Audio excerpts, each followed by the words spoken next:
Most of my mornings used to look like this. A restless night, rushing out the door, skipping breakfast, and of course, being late for work and social events. Starting tasks has always been a struggle, especially after my promotion. I felt frustrated watching my co-workers breeze through their day, while I couldn't figure out what was wrong with me. I found I was often interrupting others at work when in group discussions, which didn't go down very well, and I just couldn't help it. I felt frustrated and upset frequently. Eventually, I consulted a specialist and discovered that I'm autistic and I also have ADHD. It was a shock, but I soon learned that these conditions are more common than we think. ADHD and autism often go undiagnosed, especially in high-functioning individuals. We tend to normalise our behaviour and thinking patterns, believing they're just part of our personality.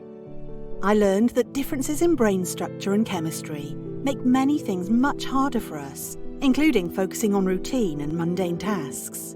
Traditional therapy and medications often fall short because the underlying issue remains undiagnosed. That was my experience. We were missing part of the puzzle, and ADHD and autism were not identified. In my case, it turned out I couldn't tolerate any ADHD prescribed medications.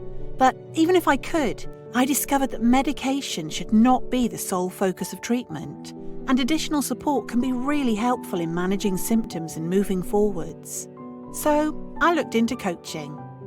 I decided to seek support from an ADHD and AuDHD coach, and that's when I met David. Working with him felt safe and empowering. He helped me understand my unique brain processes and make choices to shape the life I want. Soon, my mornings started to look a lot more peaceful. I learned to take the pressure off and accept my neurodivergence.